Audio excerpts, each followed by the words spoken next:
नमस्कार दोस्तों, स्वागत है आपका हमारे YouTube चैनल पे। साथियों, आज हम इस वीडियो में जानने वाले middle school teacher eligibility test. साथियों, इसमें हम साइंस के महत्वपूर्ण क्वेश्चनों के बारे में जानेंगे। 22 फरवरी के फर्स्ट शिफ्ट के क्वेश्चनों को जानेंगे साथियों कि कौन कौन से आपके महत्वपूर्ण क्वेश्चन साइंस के पूछे गए थे एमपी टेट में 22 फरवरी के। इसके पहले साथियों हमने 18 से लेकर 21 फरवरी तक के क्वेश्चनों को डिस्कस किया है, जो आपको प्लेलिस्ट के माध्यम से हमारे इस चैनल पे मिल जाएगा। और साथियों, अगर आपको इसकी पीडीएफ चाहिए तो हमारे टेलीग्राम चैनल को ज्वाइन करके आप इस वीडियो को डाउनलोड कर सकते हैं। हम बिना टाइम वेस्ट किए हुए स्टार्ट करते हैं। हम अपने 22 फरवरी 2019 के फर्स्ट शिफ्ट के क्वेश्चनों को बात करेंगे, प्रीवियस ईयर के क्वेश्चन। तो स्टार्ट करते हैं साथियों। हमारे सामने साइंस का पहला क्वेश्चन लिखा हुआ है कि किसी पदार्थ का सापेक्ष घनत्व जो है वो 13.06 है और इसका आयतन जो है वो 20 सेंटीमीटर क्यूब है। तो इसका द्रव्यमान कितना होगा? ठीक है, आपके सामने साथियों एक किसी पदार्थ का घनत्व दिया हुआ है और इसका आयतन है, तो आपको द्रव्यमान निकालना है। तो द्रव्यमान का फार्मूला होता है साथियों, आपने पढ़ा होगा। तो हम चलते हैं इसके आंसर की ओर। इसका जो करेक्ट आंसर होगा साथियों वो आ जाएगा 272 ग्राम, इसका सही उत्तर है। नेक्स्ट सवाल पे चलते हैं। नेक्स्ट सवाल हमारे सामने कि दो सुचालक जो है वो पी और क्यू है, इसके लिए विद्युत बोल्ट और आरेख नीचे दिए हुए हैं। यहाँ पे एक पी है साथियों, एक क्यू है, और इसमें से आपको बताना है कि सही कथन का चयन करना है। ये करंट है साथियों, ये बोल्ट है आपका। इनमें से चार ऑप्शंस में सही उत्तर क्या होगा, हम चारों ऑप्शंस को पढ़ लेते हैं। पहला लिखा हुआ है कि वोल्टेज के समान मान के लिए विद्युत जो सुचालक क्यू में होकर गुजरती है और सुचालक पी से गुजरने के लिए विद्युत से अधिक होती है। बी नंबर आपका है सुचालक पी का प्रतिरोध सुचालक क्यू के प्रतिरोध के समान होता है। सी नंबर सुचालक पी का प्रतिरोध सुचालक क्यू के प्रतिरोध होता है। और डी नंबर आपका है सुचालक पी का प्रतिरोध सुचालक क्यू के प्रतिरोध के कम होता है। ठीक है, तो साथियों इसका जो सही उत्तर होगा वो आपका हो जाएगा ऑप्शन नंबर आपका ए करेक्ट आंसर होगा। ठीक है, ऑप्शन नंबर आपका सेकंड सही उत्तर है। नेक्स्ट सवाल पे चलते हैं। नेक्स्ट सवाल है साथियों हमारे सामने थर्ड नंबर कि डेयरी पशुओं का खाद्य जो है वो आवश्यकताएं क्या है। ठीक है, आपके सामने लिखा हुआ कि डेयरी जो पशु की खाद्य है वो उसकी आवश्यकता क्या होती है साथियों। पहला आपके सामने ऑप्शंस लिखा हुआ है कि मवेशियों को उचित मात्रा में सभी पोषक तत्वों वाले संतुलित राशन की आवश्यकता होती है। बी नंबर मवेशियों के जीवन की आवश्यकताओं को पूरा करने के लिए भोजन की उपयुक्त मात्रा में आवश्यकता।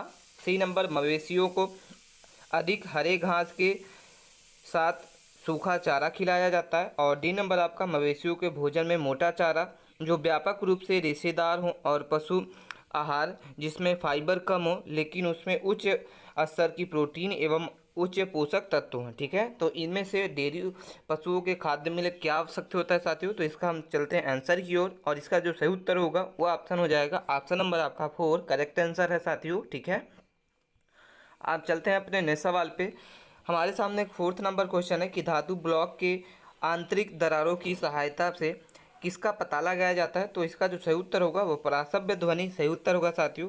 आपका हो जाएगा धातु ब्लॉक में आंतरिक दरार जो है वो परासव्य ध्वनि द्वारा लगाया जाता है। ठीक है, हम चलते हैं अपने पाँचवें नंबर क्वेश्चन पे। पाँचवा नंबर क्वेश्चन हमारे सामने कि पहाड़ के शीर्ष पर, ठीक है, पहाड़ के शीर्ष पर वातावरणीय दाब जो है वो निम्न अनुसार होते हैं। इसका जो सही उत्तर होगा समुद्र तल पर दाब से कम होता है साथियों। इसका जो सही उत्तर है वो आपका हो जाएगा समुद्र तल पर दाब से कम। ठीक है, नेक्स्ट सवाल पे चलते हैं। 6 नंबर क्वेश्चन है हमारे सामने कि होमोपीलिया एवं वर्णधरता रोग होता है डैश के कारण। तो इसका जो सही उत्तर होगा अनुवांशिका विकार, इसका करेक्ट आंसर होगा ऑप्शन नंबर आपका थर्ड करेक्ट आंसर साथियों। हम चलते हैं अपने 7 नंबर क्वेश्चन पे। 7 नंबर जो क्वेश्चन हमारे सामने कि ध्रुवीय भालू जो है अत्यधिक शीतल मौसम की स्थिति में भी जीवित रहता है, क्योंकि वो क्या करता है तो त्वचा के नीचे जो है वो वसा की मोटी परत के कारण वो जीवित रहता है। ठीक है, हम चलते हैं अपने 8वें नंबर क्वेश्चन पे। 8वां नंबर क्वेश्चन लिखा हुआ है कि इसको रूपांतरित करना है। आपके सामने क्वेश्चन है कि 15 मीटर प्रति सेकंड को किलोग्राम में से इसको बदलना है साथियों। तो इसका जो सही उत्तर होगा वो आपका हो जाएगा 54 किलोमीटर प्रति घंटा, इसका करेक्ट आंसर होगा। ठीक है, हम चलते हैं अपने 9 नंबर क्वेश्चन पे। 9 नंबर जो क्वेश्चन है निम्नलिखित में से क्या ध्वनि प्रदूषण को नियंत्रित करने के लिए उच्च नहीं है। तो इसका जो सही उत्तर होगा साथियों इन चारों में से आपको बताना है कि इसका सही उत्तर क्या है। आपको आंसर पता है तो हमें कमेंट करके ज़रूर बताइए, और आप चैनल पे पहली बार हैं तो चैनल को सब्सक्राइब कर लें साथियों। अपने दोस्तों के पास इस वीडियो को ज़रूर शेयर करिए। इन चलते हैं इसके आंसर की ओर। इसका आंसर जो होगा वो आ जाएगा कि भवनों के चारों ओर कम से कम पेड़ लगाए जाने चाहिए, इसका सही उत्तर होगा। 10वें नंबर क्वेश्चन पे चलते हैं कि एक समान नेत्र के लिए दूरस्थ दृष्टि बिंदु और निकटतम दृष्टि बिंदु जो है वो डैश और डैश है। ठीक है, इसका सही उत्तर होगा अनंत और 25 सेंटीमीटर इसका सही उत्तर होगा साथियों।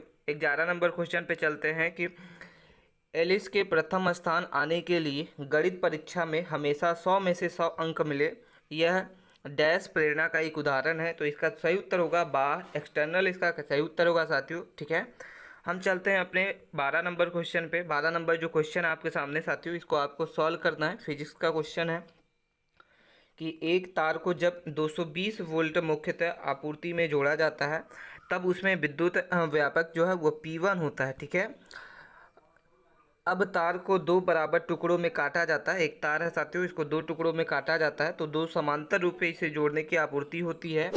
इस स्थिति में विद्युत अपव्यय जो है वो P2 होता है। तो P1 और P2 का जो अनुपात होगा 1/4 होगा साथियों। इसका सही उत्तर हो जाएगा ऑप्शन नंबर आपका 4। चलते हैं अपने 13 नंबर क्वेश्चन पे। अधिकतम ऊर्जा बचाने के लिए किसका उपयोग करना उचित बताया जाता है? तो इसका जो सही उत्तर होगा साथियों, हमारे घर में LED लाइट इसका सही उत्तर होगा। ठीक है, हम चलते हैं साथियों अपने 14 नंबर क्वेश्चन पे। 14 नंबर क्वेश्चन है 1 विलियन में 85 मिलीलीटर पानी और 15 मिलीमीटर एल्कोहल है, तो विलियन की मात्रा की प्रतिशत की मात्रा को गणना करना है। तो इसका जो सही उत्तर होगा वो 15% इसका सही उत्तर होगा साथियों। 85% जो आपका है वो पानी है। ठीक है, और 15% जो है वो आपका एल्कोहल है। तो विलियन की मात्रा जो है वो 15% इसका सही उत्तर होगा साथियों। ठीक है, हम चलते हैं अपने 15 नंबर क्वेश्चन पे कि कैल्शियम के सही इलेक्ट्रॉनिक विन्यास की पहचान करना है। तो साथियों कैल्शियम का जो इलेक्ट्रॉनिक विन्यास होता है वो आपका होता है 2, 8, 8 और 2, इसका सही उत्तर होगा। ठीक है, हम चलते हैं अपने 16 नंबर क्वेश्चन पे। 16 नंबर जो क्वेश्चन है कि Na2CO3 10H2O के 1 ग्राम अणु में ऑक्सीजन परमाणु की जो संख्या है वो मौजूद होती है। तो इसका जो सही उत्तर होगा वो आपका हो जाएगा 7.83 इंटू 10⁻24 ऑक्सीजन परमाणु, इसका सही उत्तर होगा साथियों। ठीक है, 17 नंबर क्वेश्चन पे चलते हैं कि पानी में बैक्टीरिया को अलग करने की प्रक्रिया को क्या कहा जाता है? तो साथियों पानी को बैक्टीरिया से अलग करने की जो प्रक्रिया होती है उसको निस्पंदन कहा जाता है, इसका सही उत्तर होगा। ठीक है, ये महत्वपूर्ण क्वेश्चन आपके पूछे गए थे एमपी टेट में प्रीवियस ईयर क्वेश्चन। साथियों आपको वीडियो अच्छी लग रही है तो वीडियो को लाइक कीजिए और आप चैनल पे पहली बार हैं तो चैनल को सब्सक्राइब करना ना भूलें। हमारे सामने 18 नंबर क्वेश्चन है कि किसी दिए गए क्षेत्र पर कार्यरत दाब जो है वो 125 N प्रति मीटर स्क्वायर है। यदि लगाया गया बल जो है वो 2500 न्यूटन है, तो क्षेत्र जिस पर बल लगाया गया वह क्या है साथियों? तो 20 मीटर स्क्वायर, इसका सही उत्तर होगा। ठीक है, 19 नंबर क्वेश्चन पे चलते हैं कि पीले रंग के ठोस अधातु X का लगभग 5 ग्राम लिया गया और गर्म किया गया। ठीक है, वह बुरी गंध वाली एक गैस जो है वो वायु उत्पन्न करती है। तो वायु को एक गैस जार में एकत्रित किया जाता है और थोड़ा पानी डालकर हिलाया जाता है, तब रंगहीन सल्फ्यूरिक एसिड जेड का निर्माण होता है। तो इसमें आपको बताना है कि ठोस एक्स और वाई क्या है। तो इसका जो सही उत्तर होगा वह एक्स जहाँ साथियों यह सल्फ्यूरिक है और वाई जो है वह SO2 है। ठीक है, हम चलते हैं अपने 20 नंबर क्वेश्चन पे। 20 नंबर जो क्वेश्चन है, निम्नलिखित में से दी गई सामग्रियों में से आप किससे एक इलेक्ट्रॉनिक केतली का हैंडल जो है बनाना पसंद करेंगे? तो बैकेलाइट इसका सही उत्तर होगा साथियों। ठीक है, 21 नंबर क्वेश्चन पे चलते हैं। निम्नलिखित में से एक दुर्लभ अम्ल है, तो इसका जो सही उत्तर होगा एसिटिक अम्ल, इसका सही उत्तर होगा साथियों। इसका करेक्ट आंसर जो होगा वो आपका हो जाएगा एसिटिक अम्ल। 22 नंबर क्वेश्चन पे चलते हैं कि मृदा का प्रकार जो है वह निम्न द्वारा तय किया जाता है। तो इसका जो सही उत्तर होगा वह आपका हो जाएगा साथियों मृदा के कणों का जो औसत आकार है, इसका सही उत्तर होगा। ठीक है, हम चलते हैं अपने 23 नंबर क्वेश्चन पे कि तत्व P की परमाणु संख्या 19 है, तो निम्नलिखित में से गलत कथन कौन सा है साथियों? तो इसका जो सही उत्तर होगा वह आपका होगा तत्व P एक अधातु है साथियों। ठीक है, 24 नंबर क्वेश्चन पे चलते हैं कि लीड पेंसिल जिसमें हम लेखन, ड्राइंग इत्यादि के लिए उपयोग करते हैं उसमें कार्बन और शीशे का प्रतिशत कितनी होती है? तो इसका सही उत्तर होगा साथियों जो कार्बन होता है वो 100% होता है और शीशा जो होता है वो 0% होता है। ठीक है, 25 नंबर क्वेश्चन पे चलते हैं कि निम्नलिखित में से किस प्रकार के शहद की गुणवत्ता जो है वो प्रभावित होती है? आपके सामने 4 ऑप्शंस हैं, इन चारों का सही उत्तर क्या होगा साथियों? आपको पता है तो हमें कमेंट करके ज़रूर बताइए। हम चलते हैं इसके पहले ऑप्शन की ओर।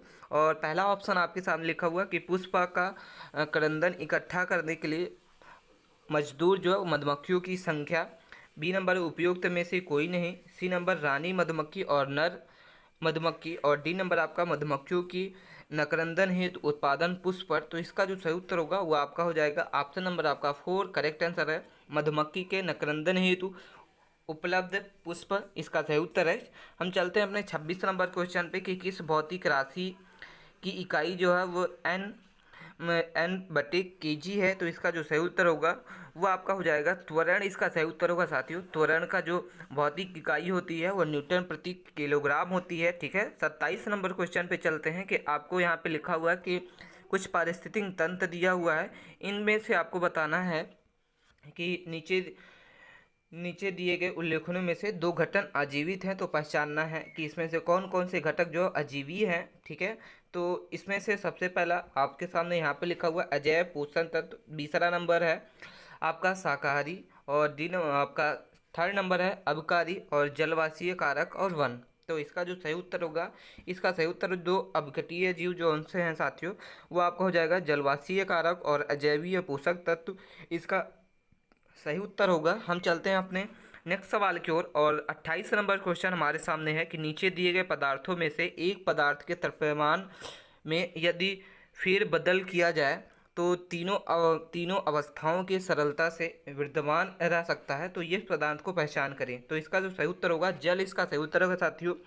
हम चलते हैं अपने 29 नंबर क्वेश्चन की पेंसिल लीड बनाने के लिए ग्रेफाइट का यूज किया जाता है। इसका सही उत्तर होगा ऑप्शन नंबर आपका ए। ठीक है, 30 नंबर क्वेश्चन पे चलते हैं कि किसी अनावेशित वस्तु को उसके विराम की स्थिति से निकालने के लिए हमें लगाना होगा। तो इसका सही उत्तर होगा एक असंतुलित बाहुबल, इसका सही उत्तर होगा साथियों। ठीक है, 31 नंबर क्वेश्चन पे चलते हैं कि हेमाटाइट से लौह के निष्कर्ष के दौरान कौन सा पदार्थ जो है ब्लास्ट फर्नेस के अयस्क कणों को दूषित करने वाले अम्लीय सिलिका को हटाने वाले फ्लक्स के रूप में कार्य करता है। इसका सही उत्तर होगा CO2, इसका सही उत्तर होगा CO। ठीक है, हम चलते हैं अपने 32 नंबर क्वेश्चन पे कि भारत में राष्ट्रीय विज्ञान दिवस जो है वो कब मनाया जाता है। तो साथियों, भारत में राष्ट्रीय विज्ञान दिवस जो है वो आपको मनाया जाता है 28 फरवरी को। प्रत्येक ईयर जो है वो भारत में राष्ट्रीय विज्ञान दिवस मनाया जाता है। ठीक है, हम चलते हैं अपने 33 नंबर क्वेश्चन पे कि डैश मूल्यांकन एक डैश है। तो मूल्यांकन साथियों एक सतत प्रक्रिया है। इसका सही उत्तर होगा ऑप्शन नंबर आपका सेकंड, सतत प्रक्रिया है। हम चलते हैं अपने 34 नंबर क्वेश्चन पे कि आपका NCERT के शैक्षणिक कार्यक्रम को डैश पर प्रसारित किया जाता है। तो इसका जो सही उत्तर होगा वो आपका हो जाएगा ज्ञान दर्शन चैनल, इसका सही उत्तर होगा साथियों। ठीक है, 35 नंबर क्वेश्चन आपके सामने है कि निम्नलिखित में से कौन सा कथन जो है एक रचनावादी शिक्षक के लिए सही नहीं है। पहला ऑप्शन है उनके छात्र जो है मुख्य रूप से समूहों में कार्य करते हैं। बी नंबर उनकी भूमिका मोल भाव में निहित होती है। सी नंबर वह सही प्रक्रियाओं के लिए जांच करके परीक्षण के माध्यम से छात्रों का अवलोकन करते हैं। और डी नंबर वह छात्रों के हित को महत्व देते हैं। तो इसका जो सही उत्तर होगा साथियों, वह सही प्रक्रियाओं के लिए जांच करके परीक्षण के माध्यम से छात्रों को आकलन करते हैं। इसका सही उत्तर होगा। ठीक है, हम चलते हैं अपने 36 नंबर क्वेश्चन पे कि अधिगम का आकलन जो निम्न में शामिल नहीं है। तो इसका जो सही उत्तर होगा साथियों वो आपका हो जाएगा मानचित्रण छात्रों की प्रगति, इसका सही उत्तर है।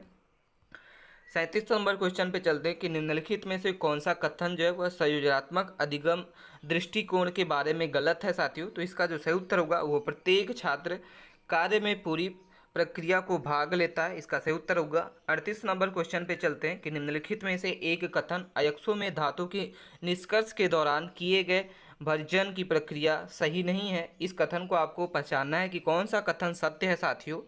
आपके सामने चारों ऑप्शंस हैं, इन चारों को आप ध्यान से पढ़िए।